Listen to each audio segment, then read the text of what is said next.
So now we're going to talk about right of boom and maintenance. So this is really, I call it post emergency event, and really gets down to the nuts and bolts of an after action review. Because that's so critical, because that you've made decisions based on whatever plans you had and whatever situations you were dealing with, and now you're going to sit down and kind of evaluate how things went. Things There are things that you want to sustain.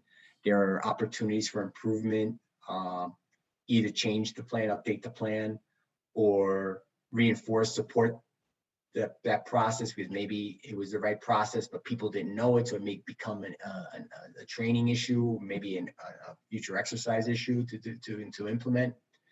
But the after action review cannot be done in a silo. So you need to look at it both internally and externally, because you want to get what the perspective was of your stakeholders, how you performed, how you did, were there any situations that could be better in future events?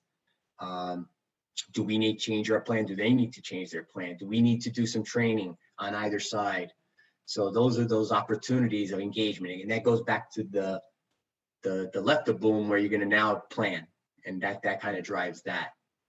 Transitioning in and out of blue sky and black sky roles. I mean, I talk a lot of it because my organization at the time at Con Ed, we were emergency preparedness and business resiliency, but that job is really everybody in the company's role. But other people they may stay in the same job during an emergency, but we have a lot of emergency roles, and we want to be able to, they eventually have to transition back out to their normal jobs, their blue sky role from the black sky role. And, we want to tap into them both before, during, and after events to kind of see how can we make it better. So, after Sandy, I did a lot of brown bag lunch meetings with organizations and the people that fill those emergency roles to better understand how they can do their job better. What can we provide you to make your job easier? Because Irene, we had a lot of bumps on the road with emergency assignments. We didn't do a good job preparing people, their mindset. So when we went into Sandy, it was a lot better, because I had those discussions, and I had the brown bag lunches after Sandy to kind of continue that process moving forward. And then again, networking and building the communication streams for the long term. That kind of continues the cycle, right back up to the left of boom, where that networking is important because people change. Building the communication streams is providing the methods and streams of how you're going to share communications, and with whom and how often, and when situations occur, you're going to ramp it up, you're going to ramp it down, depending. You got to make sure everybody's on the same playing field when you make those decisions.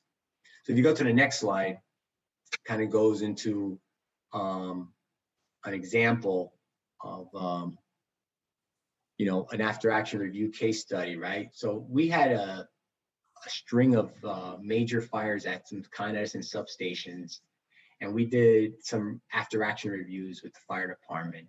So one of those after action items was a formation of a joint R&D partnership with the FDNY on how to fight fires, transformer fires. And the fire department was kind of questioning how close can we get to the fire, we got into every methodology of how to fight a fire. And we did a documentary research first to kind of see what kind of information is out there of how other fire departments used protocol. We looked at old FDNY documents. We did a literary search using a bunch of different sources.